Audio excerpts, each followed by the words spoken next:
New York Jets select Carson Beck, quarterback, Miami. Is that you're going with? Sign me up. For the first time in my life, I have bet my own money on the Buffalo Bills to win the Super Bowl. The Dolphins stink. Did you answer the question, or you want to just wedge Daniel Jones in another segment? They profile like a 10-win team. They profile like 7-win type teams. I can't wait to let 18 and 22-year-olds go through it. I made a call, today. I said, look, we actually need the favorite here.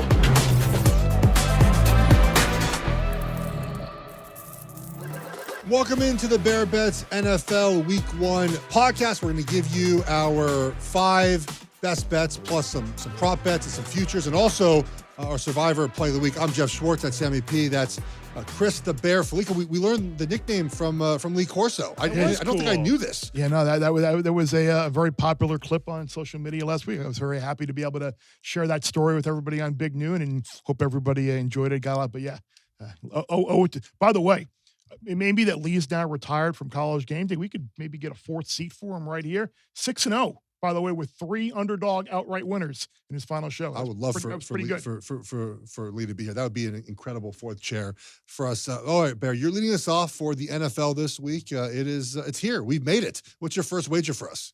Maybe I'm on the wrong side here. And what a way to start off an NFL pick. Maybe I'm on the wrong side here.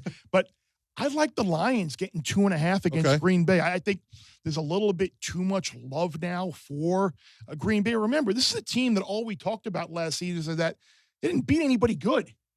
And now you have a team, the Lions, who got to the NFC Championship game 2 years ago, probably would have gotten to the Super Bowl last year had they not suffered all those injuries. Yes, they have new coordinators and a little roster turnover, but this is still a really good team. I think it's going to be a little bit lesser of an expectation this year. You get Goff outdoors, but it's early in the year. Weather's not going to be an issue. And I wonder, are they factoring in Parsons being able to play, and how much is he is that factored into? I don't know how much of a factor he's going to be. Like L4, L5, and that's not it's not fun. Throw a heating pad on it and play like that. Could be. I almost wonder if the Cowboys kind of knew that this was a possibility, that he wasn't necessarily in great health, and they may be taking some bullets right now for this trade, but maybe a year or two from now they might be looking pretty good. I like Detroit going on the road here, getting the points. When the Cowboys lost Parsons, the number jumped a 1.5. Was there any adjustment here, Sammy, with Parsons on the Packers now? So they're out to 2.5. I mean, this number in the summer was a pick. Okay. And then Green Bay was -1 and 1.5, and now we're 2.5. But I think if you can still do a teaser, we talked about this on BetSweats this morning. Some of the teasers are now -150, -160. One book had -170. Someone told me 175 somewhere. Wait, 175 for 2 teams, 6 teaser? Yes. You better up playing moneyline parlays, basically, if you're going to tease favorites down. They got absolutely crushed on teasers last year because guess what? All the favorites won all year. Yeah. Well, so if you were a tease player and you tease favorites down, you cleaned up. So this feels like it's a tax on what happened last year. But the Lions up to 8.5. That's terrible business, though, if you're the book. You think that's going to happen again? You should be inviting the action because you know it's not going to happen again. Well, the problem I hear is that, it's not juicy if it wins. I mean, a winning bet is a winning bet. Not at -170 on a teaser. You can't play that -170 on a teaser. No, you shouldn't play -130 on a teaser. Beside the point, teaser ran over. Yeah. All right. My first wager is, I think, as about as ugly as you can get. I like the Colts here to cover at home against the Dolphins -1.5. It's a play on, I can't say Daniel Jones in this offense. I think in week 1, you sound about as confident as I did. I think in week 1, this is the best time to jump on Daniel Jones and Shane Steichen. They've had weeks to prepare this offense. Whatever you're going to see might be the best version of the Colts offense in week 1. But more than anything, guys, the Dolphins stink. They just flat out they're just not good. Is that the most common consensus opinion that we've heard of the NFL this year? That the Dolphins are terrible. I haven't heard anyone give them a chance to even get close to a play. I just don't know what the positive. Their offensive line's not very good. Their defensive line is fine. They can rush the passer, I think. We're hoping guys take a step up with more health. They replace their entire secondary. It's more just a sell of Tua. Tua looks at one guy. If he's not there, the offense is done. Tyreek Hill and him don't have a good relationship. They don't have any tight ends at the moment right now that really can play at all. And I'm just buying Daniel Jones in this game. I'm a little worried, Sammy. I think it's the right side to be on. It's a fate of the Dolphins plus just Colts. I do think that I've been in this spot before when you have these quarterback battles and you name a guy and there's a little bit of juice in that first couple of weeks when you sort of design an offense around him. I like Shane Steichen. They're kind of battling for their jobs right now. So I like the Colts here to cover the 1.5. New England Patriots are maybe the most sexy team of the entire offseason. I have never heard so many people fawn over a 4-win team to make the playoffs. It's amazing. Vrabel's favorite to win Coach of the Year. Maybe it happens. And maybe Drake May's fine. Maybe he ends up being really good in the NFL. I want to see it first. I think you get a really good running attack with the Raiders and Genty. And the key to this game, Jeff, you got a rookie at left tackle, a rookie at left guard against Max Crosby. Good luck. I think Max Crosby is the most underrated player in the NFL. He plays every snap.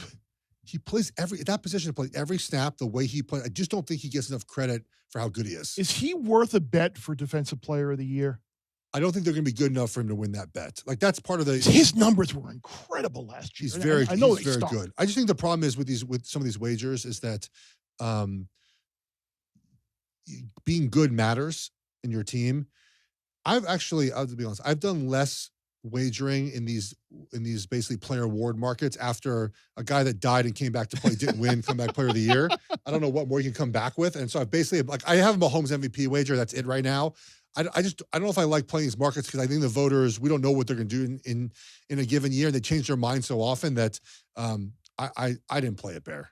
I did take 3, though, if you missed the bet. If you're not watching on YouTube and you're listening to the podcast, I do like the Raiders +3, and those 3s are starting to go away, by the way. Yeah, I love this bet as well. I am hoping in Survivor, like early in the year when you're trying to not take one of those trendy, big favorites. I hope that public infatuation with the Patriots shows up in Survivor pools week 1 because I think there's a really good chance the Raiders go on the road and win this game. Another game that I am looking at, another short underdog, the Atlanta Falcons. I know betting Raheem Morris and his game management skills have not necessarily gone well in the past, but I think if you look at how the Falcons finished the year in the couple of games that Penix played, it's clear they have confidence in him to throw the ball. Drake London's numbers were through the roof with him at quarterback. I think that opens things up for their running game as well. Not only Bijan Robinson, but Algier. Tampa's get beat up at wide receiver. I know, obviously, I love Emeka Egbuka, and Mike Evans is great, but they got other injuries around that offensive line is beat up as well. Yeah. Atlanta catching 2.5 is kind of intriguing to me. Do you guys have a team that no matter what side you wager on, you're wrong? The Purdue Boilermakers in college basketball. Always wrong? Always wrong. So mine is the Atlanta Falcons. The Atlanta Falcons is that team for me. I bet them last season when the Chargers punted, I think, every drive of the second half or whatever weird game they had and still couldn't cover that. They're that team for me. So, Bear, I wish you the best of luck, man. I hope you win, but I can't lose by 2. All right, I got the Tennessee Titans here under 16.5 points on the road at Denver.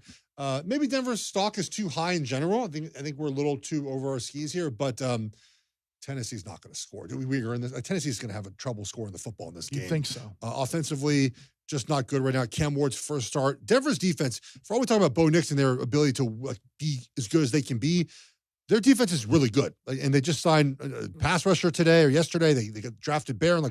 I think Tennessee is in a world of hurt in this game. I do worry about some late touchdowner here and down a couple scores late in this game, but I like Tennessee Titans under 16.5 points in this game.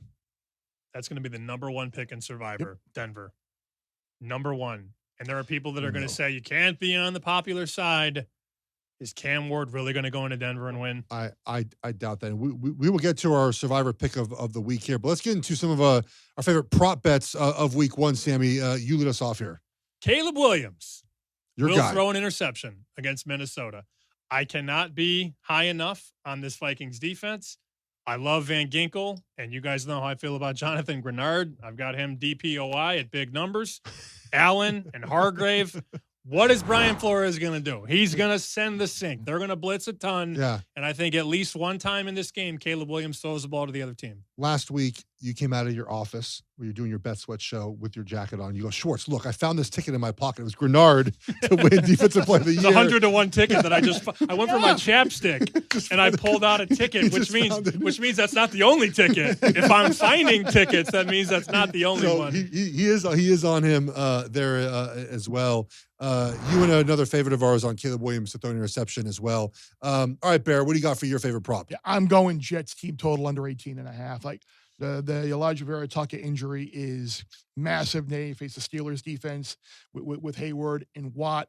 A motivated team that's going to want to get their new quarterback a win against a former team. Justin Fields, who can't throw to begin with, is going to be running all over the place.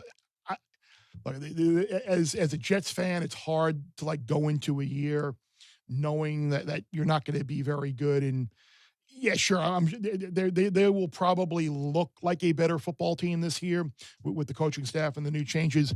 But week one, I don't know how they score 3 touchdowns against this Pittsburgh defense. You guys just hate your favorite teams. He bets against Illinois. You're a Jets guy. You bet against the Jets. At least I'm pro Chiefs and pro Ducks. So this is the year. Like Bears, like you want to bottom out. Like, well, the Jets for sure. I think the Jets are in a unique spot this season, Bear, where they have a decent roster. Like they're going to be close and along. If Aaron Glenn can get the team playing in the mold that he wants them to, but they lose 13 games and draft a quarterback fifth overall. Great season. I think next year I'll be super high on the New York Jets select Carson Beck, quarterback, Miami. Is that who you're going with? Sign me up. As long as he wins the Heisman. Exactly. Off of the Heisman Trophy winning quarterback. Isn't it so funny? All the mock drafts that came out before week one are just like shredded now with the way that Klubnik and Nessmer, all these guys played. Sellers, like they all just have to throw them and just rip them up and tear them apart. Again, I'm back to maybe the same game for my prop bet. I like Daniel Jones over 22.5 rushing yards. I just think the game plan for the Colts will have to involve him rushing the football. I think that he will be a big part of what they do to be successful in this game. There's many opportunities in 2-minute drill, end of a half, just using him on 3rd and 4th down. This is the best opportunity to do this. Is to do this now in game one when no one has film on that. All right, guys, we each have a favorite future. We've given them out, I think, throughout, so we're going to kind of give us our favorite one now. Bear, what's your favorite future of the year? Speaking of Jets, former Jets head coach Robert Saleh, assistant coach of the year at plus 850. You've got to look around for these numbers. I know FanDuel is one book that puts them up. I don't know any others that do, but I think the Niners are a team you might want to stack awards with this year. Sammy, you mentioned Christian McCaffrey, Offensive Player of the Year. We mentioned Brock Purdy, maybe MVP. I mentioned Mikael Williams as Defensive Rookie of the Year. That division, the turnover, the schedule that the 49ers have gives them an opportunity to be a 12-win type football team. I think that defense is going to be much improved with solid back coordinating that defense. And I think there might be a little bit of a voter sentiment if the Niners do have a good year and the Niners defense is good with just how it all went down in New York for Robert Saleh and ugly and getting fired the way he got fired and the way he left. I think you might want to check a little box there and move him up in your thoughts there. Because I mean, I think Vance Joseph is the favorite in this market. I mean, if the Broncos are good, it could be him. But I think Saleh at 850 is a good look. For the first time in my life, I have bet my own money on the Buffalo Bills to win the Super Bowl. What could go wrong there? I mean, that's just a franchise the Hard Knocks curse. Just lives on all these huge wins. moments in Super Bowls. I think Josh Allen, I think he does it. So I bet them plus 750. I have a bunch of futures that I bet, but for the sake of this show, I'm going Buffalo Bills win it all. It's very simple. Can they beat the Chiefs in the postseason? Probably not. Like that's where we're at. That's where we're at, right? It's that simple. Like if they get by the Chiefs, I think they beat the NFC opponent. Like that's the big hurdle right now for them. All right, I have the Chiefs to win the AFC West. I cannot reiterate this enough. It's my biggest position at minus 115. I think Chiefs are better than last season. I think it's okay to be better. They might have the same record, but they're better. They're better on offense. There's no doubt about that. I've made my case many times for this. Division's good. I get it, but I like the Chiefs. I think on mission, I think they win week one against the Chargers, and that's a good start there for my division wager. It's a 4-month CD, right? It is. Put it in the bank. I put it in the bank. It's my large position, so I hope I'm get with you. done. I've got that one as well. Yeah, it seems like a good spot to be. All right, guys. Super Six now presented by DraftKings. Our NFL question for the week is who will throw for the most yards in week 1? Burrow, Mayfield, Purdy, or Darnold? So that's Burrow against the Browns, Mayfield against the Falcons, Purdy against the Seahawks, and Darnold against the 49ers. Bear, what do you got? I'd probably go Baker Mayfield just because that's the type of offense they are, even with the receiver injuries they have. I think Ibuka is going to have a great year. Evans is still a great team. I think that's got points written all over it in Atlanta, Tampa Bay. Certainly, you look at the defenses as well. I mean, Burrow going against the Browns defense, which we'll see. Bengals offensive line isn't great. Yeah, I probably would stay away from either Purdy or Darnold because I'm not a believer in Darnold and the Niners this year.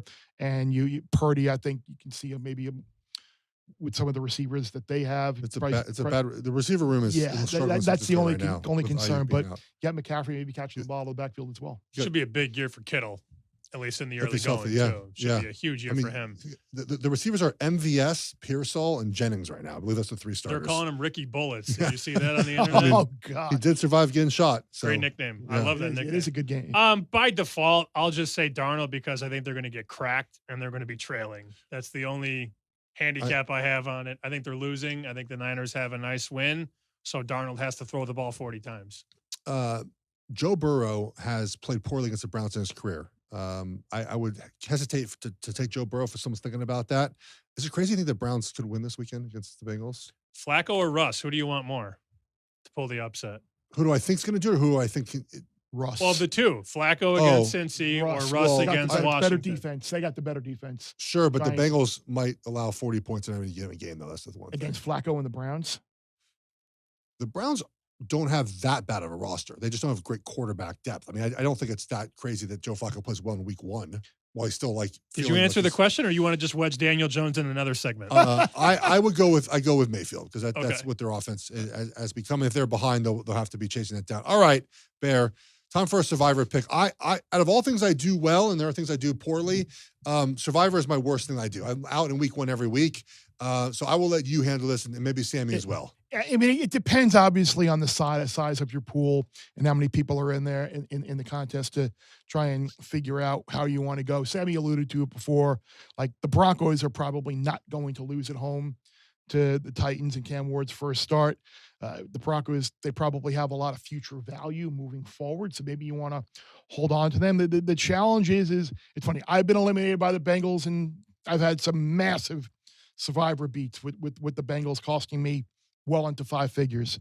But I almost wonder if this week it's like too cute to say the Bengals are going to get upset by the Chiefs, and like the usage, they're not going to be like a top 3 or a top 4 pick. People are probably going to stay away from them. But I wonder if the fact that Burrow and a lot of the starters did play in the preseason this year, better late than never for Zach Taylor to realize, oh, you know what? It's good enough for Andy Reid and Patrick Mahomes to play in the preseason. Maybe I should kind of do the same with my team. So I think the Bengals will get out of Cleveland with the win, and if they don't, I'll be back here in 2026 saying I'm going to take another chance with the Bengals because it's too cute for school. But the Bengals are the team I would look at, and I what I alluded to earlier with the Patriots. I'm hoping that some bigger contests that have more entries where you need to take some chances. I'm hoping people take the Pats because I think they are potential losers. How many people get burned with the Cardinals this weekend?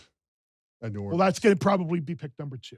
I don't know. Commanders is probably 2 against the Giants. Interesting. They're going to love Washington because, Russ is washed. That's already been decided. Right. But they have neighbors. They've got skill at receiver. They got speed at running back. And a good defense. Be careful. Vegas Rick, by the way, he talked me out of Denver. He wants me to take Jacksonville in Survivor. Wow. Against Carolina? Mm-hmm. I respect Vegas Rick a lot, but I don't know. Denver feels like Well, he doesn't want to be on the Great Purge if Denver goes out. If there is a Great Purge. Correct. But that's how these guys think. I know. And that's the way I think, too. Like, that's why I stayed away from the Eagles on Thursday for that. I mean, I'm curious to see once the numbers come out, how many people did wind up using the Eagles. The Broncos, obviously the popular pick. The Cardinals, I want as high as I am on Arizona this year, and as bad as the Saints are going to be, I want no part of Arizona in New Orleans. Yeah, I would stay away from the Cardinals as well. All right, Bear, we did it. We got our NFL wagers in for week 1. We did. We're here. We're happy. Hopefully, it'll be profitable. Appreciate everybody for watching on our Bear Bets YouTube channel. Rate, review, subscribe on Apple, Spotify, wherever you get your podcast. For Sammy, for Geoff, I'm Bear. Less you bet, more you lose when you win.